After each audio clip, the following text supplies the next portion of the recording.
ছাত্ররা যারা তাদের আন্দোলনে ছিল তাদেরকে নিরাপত্তার দায়িত্ব আমরা দিয়ে আসছিলাম, কিন্তু এক পর্যায়ে একটি বিশেষ মহল, আমরা সবসময় লক্ষ্য করেছি যে যারা কোমলমতি শিশুরা, কোমলমতি ছাত্ররা যখন তারা তাদের আন্দোলনে অংশগ্রহণ করেছে, তাদেরকে কিন্তু আমরা যেটা বলেছি তারা ছিল শান্তিপূর্ণভাবে তারা তাদের কার্যক্রম চালিয়ে যাচ্ছিল।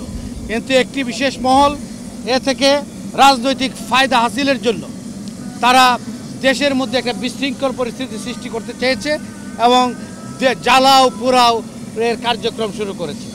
আমরা সবসময় বাংলাদেশ পুলিশের সদস্যরা আন্তরিকতা, নিষ্ঠা এবং পেশাদারিত্বের সাথে আমাদের সদস্যরা দায়িত্ব পালন করেছে।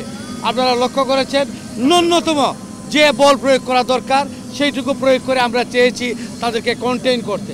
আপনারা দেখেছেন পুলিশের স্থাপনায় তারা আগুন লাগাতে চায়।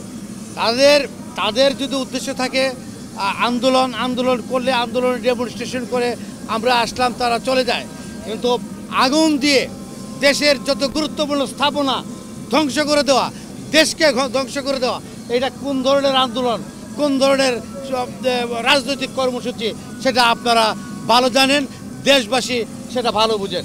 আমরা সরকার এই পরিস্থিতি কোনো ক্রমে মেনে নেয়নি এবং তাদেরকে দমন করার জন্য, কার্যকরভাবে দমন করার জন্য যা করা প্রয়োজন সরকার করছে এবং করবে। দেশকে একটি পঙ্গু করে দিতে চায়, তাদের বিরুদ্ধে আমাদের যে আইনগত যে ব্যবস্থা গ্রহণ করা দরকার সর্বোচ্চ আইনগত ব্যবস্থা গ্রহণ করে আমরা এই দেশের আইন শৃঙ্খলা পরিস্থিতি স্বাভাবিক রাখতে বদ্ধপরিকর। কোটা সংক্রান্ত তাদের একটি দাবি নিয়ে আন্দোলন করছিল।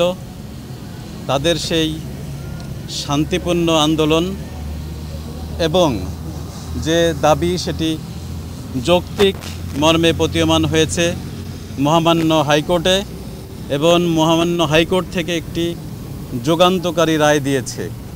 সাথে সাথে ছাত্র আন্দোলনে যারা নেতৃত্ব দিচ্ছিলেন তারা তাদের আন্দোলন প্রত্যাহার করেছে। তারা যে কমপ্লিট শাটডাউন নামে যে কর্মসূচি দিয়েছিলেন সেই কর্মসূচি তারা প্রত্যাহার করেছে। আপনারা জানেন এটি কেবলই ছাত্রদের আন্দোলন, কিন্তু আমরা কি দেখছি? ছাত্ররা কি মেট্রো রেল পোড়াতে পারে? ছাত্ররা কি সড়ক ভবনে গিয়ে, বিটিআরসি ভবনে গিয়ে আগুন দিতে পারে? এই বিটিভি ভবন গিয়ে আগুন দিতে পারে? আপনারা জানেন যে এই বাংলাদেশের এখন সকল মানুষের সাথী তাদের ইন্টারনেট। আপনজন সাথে না থাকলেও প্রত্যেকের সাথে মোবাইলে ইন্টারনেট থাকে। সেই ইন্টারনেট যেখান থেকে পরিচালিত হয়, বিটিআরসির যে ডাটা সেন্টার সেটি পর্যন্ত তারা পুড়িয়ে দিয়েছে, যার জন্য এখনও পর্যন্ত আমরা পারস্পরিক যোগাযোগ রক্ষা করতে পারছি না। এবং বিদেশেও আমাদের অনেক বন্ধুবান্ধব রয়েছে, আমাদের আত্মীয় স্বজন রয়েছে, তাদের সাথেও আমরা কিন্তু সেই কারণে যোগাযোগ করতে পারছি না। এটি ছাড়া আপনারা দেখেছেন গুরুত্বপূর্ণ সব অফিস আদালত এবং স্থাপনা, গাড়ি সহ তারা বিভিন্ন ধ্বংসযজ্ঞ চালিয়েছে, হত্যা করেছে, লুণ্ঠন করেছে এবং আপনার যে নাশকতা কার্যক্রম পরিচালিত করেছে সেটি কিন্তু মধ্যযুগীয় বর্বরতাকেও হার মানায়। আপনারা জানেন ঢাকা মেট্রোপলিটন পুলিশ ঢাকার সম্মানিত 2 কোটি জনগণের নিরাপত্তা দেওয়ার জন্য সর্বদা বদ্ধপরিকর। তারা তাদের সর্বোচ্চ ক্ষমতা দিয়ে চেষ্টা করে আসছে।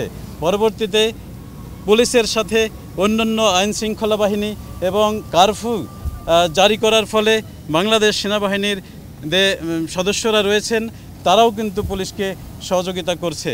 কিন্তু তারপরেও দেখেছেন যে স্বাধীনতা বিরোধী এবং অপকর্মকারী চক্র যারা দেশের এবং জাতির সকল সময় অমঙ্গল কামনা করে দেশকে একটি অকার্যকর দেশ এবং জাতি হিসেবে তারা পরিণত করতে চায়, তারা সকল জায়গায় যে ধ্বংসযজ্ঞ চালিয়েছে সেটির বিপক্ষে বাংলাদেশ পুলিশের যে তৎপরতা রয়েছে সেটি আপনারা লক্ষ্য করেছেন। জীবন দিয়ে চেষ্টা করেছে। দেখা গেছে যে পুলিশ সদস্যদের হত্যা করার জন্য তারা টাকা দিয়ে মানুষকে নিয়োগ করছে। এই আন্দোলনটি ছিল একটি শান্তিপূর্ণ আন্দোলন, একটি ছাত্রদের আন্দোলন। আপনারা লক্ষ্য করেছেন আন্দোলনের প্রথম কয়েকদিনে আমরা কিন্তু ছাত্রদের সাথে স্নেহসুলভ আচরণ সন্তান সুলভ আচরণ আমরা কিন্তু সবসময় করেছি। আমরা কিন্তু তখন কোনো ধরনের অস্ত্র ব্যবহার বা পুলিশি যে সমস্ত অ্যাকশান থাকে সেই অ্যাকশানের কিন্তু বিন্দুমাত্র কিন্তু আমরা ছাত্রদের প্রতি করি নাই।